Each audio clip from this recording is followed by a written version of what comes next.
My name is Shawn Fox. I'm going to give this presentation from the Oregon State Penitentiary, where I've been housed for the last 18 years of my life. I'm going to give a little talk today about my life, my story, in hopes that that might help you make some decisions that would prevent you from ending up here like me in a prison cell with potentially no exit out.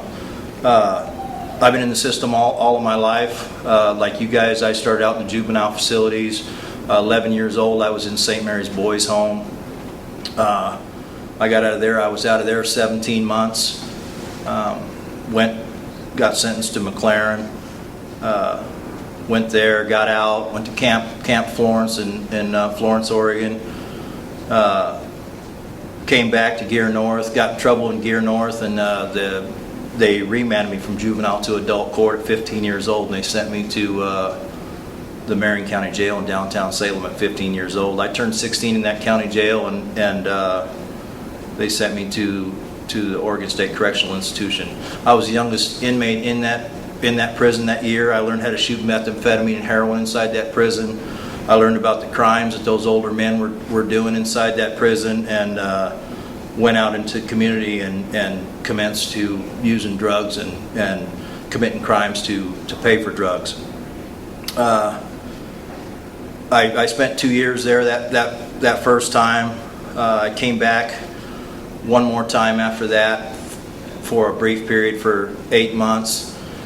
I was out for 33 days after that, and I was doing burglaries. I stayed up almost all of that 33 days on methamphetamine, and was doing burglaries, and a couple of them turned into robberies, and people were home, or they came home while I was doing it, and turned into a robbery. And so I ended up getting convicted of 2 first-degree robberies and came back to prison, back to OSCI. In 1988, they brought me over to this prison to finish the last. I got 6 years from that set.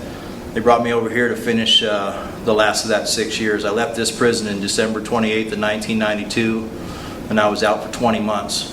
I did good for the first 10 months I was out there, and then I got off parole. I had a job. I had a brand new little baby boy, and as soon as that all happened, I got off parole. I drifted back to my old behaviors and started using drugs again, and that ended 10 months later in a motel room down here in Salem. I was going to run and rob this guy.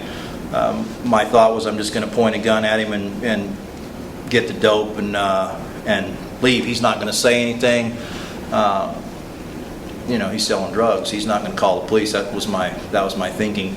But it turned into something else inside that motel room. The gun, I cocked it as soon as I pulled it out. He slapped it out of his face at one point, and I went to hit him with the gun. It was cocked, and right at impact, I hit him in the corner of the left temple with the muzzle of the gun, and it discharged a single shot. Purely accidental. I had no intentions of killing anybody. That gun discharged. It blew half of his temple out, blew his eye out.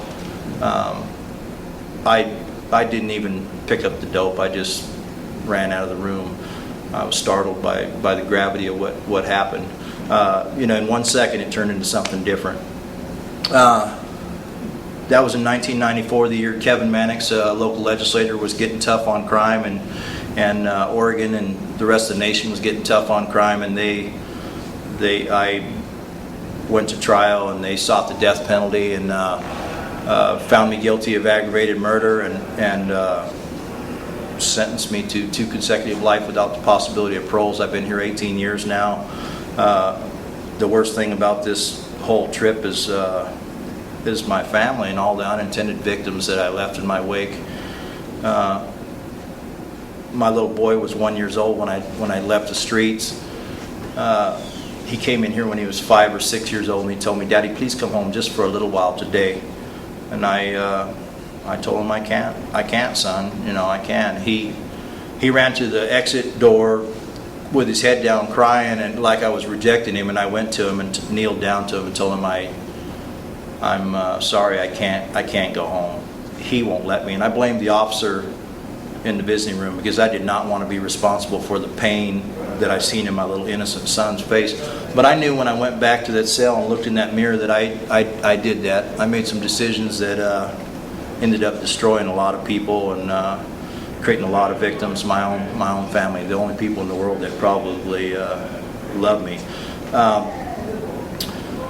I came to this prison and to do that 2 consecutive life without the paroles, and I couldn't get my mind around that. I continued when I got here just to use drugs every day that I could get my hands on them. That was my complete focus: get high and turn this reality off for a few hours, please. I secretly hope to overdose and die of heroin.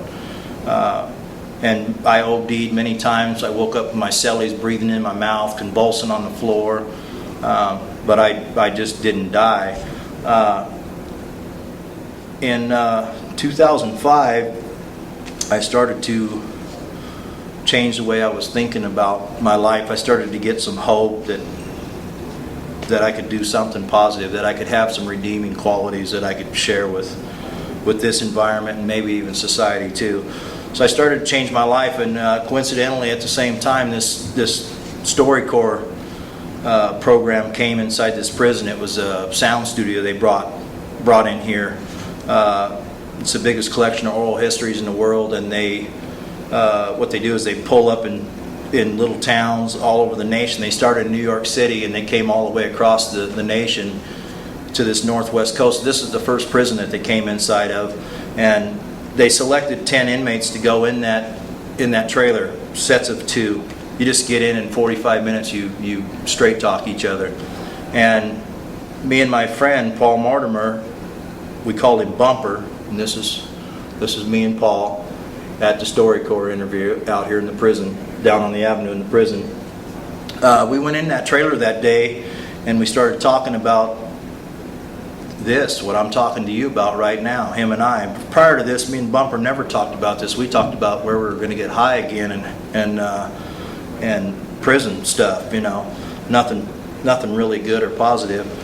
In that trailer that day, Bumper started having this conversation with me. He said, look where we were at, bro. We destroyed our whole lives. We gave up our whole life over a punk ass shot of dope. That's what he said. A punk ass shot of dope. And he talked about wanting to help kids, and I asked him at the conclusion of that interview. He was crying in that interview, and I'd never seen him cry. He was this big, tough, hard guy. I asked him, I said, Bumper, you think you'll get out of here someday? And he said, oh yeah, brother, I'll get out.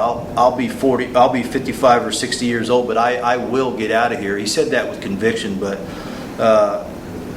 unfortunately about 25 days later they found my friend dead on his prison floor of a heroin overdose. And he had overdosed many times before that, but this time, and every time they had saved him and brought him back, but this time he did not. And I sent my wife and his wife down to photograph his body in the morgue so that we could get a look at what the last shot of heroin looks like, and this is what that looks like. So that's my friend. That's just after his last shot of dope. And I'm not trying to dictate to any of you guys. You're young men and women. You're making decisions for yourself, just like I did. And you might think, oh, I'm never going to get that gun, or I'm never going to commit crimes like that. But that's what I thought too. In 1 second, everything can change, and you can look down and somebody can be laying on the floor dead, and you can be the cause of that, and you will come to this prison and live out your life in this cage with me right here every day until you're dead. Or you can go on drifting through your life, struggling with addiction, not addressing your issues, and keep doing one more shot or getting high one more time until you do your last shot and you wind up like my friend, dying on some filthy prison floor by yourself. And so I don't want that to happen to you guys, and I'm giving you this warning right now so that you don't end up like me, stuck in this place, in this prison with no doors out, and regretting it every day, waking up and looking at yourself in the mirror and regretting the decisions that you made that destroyed your life and everybody that loves you's life along with it. So you guys have the chance right now.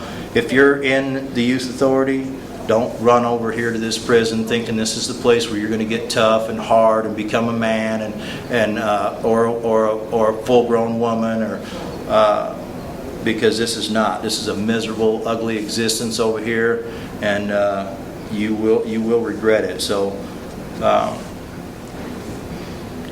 do what you have to do right now to change your life and deal with your problems, your issues, and get on a better path and go out there and be successful members in that society. It's a beautiful world out there, and I want you to be able to embrace it like I at this point never can again. And with that, that's all I got to say, and you guys have a beautiful day. Peace.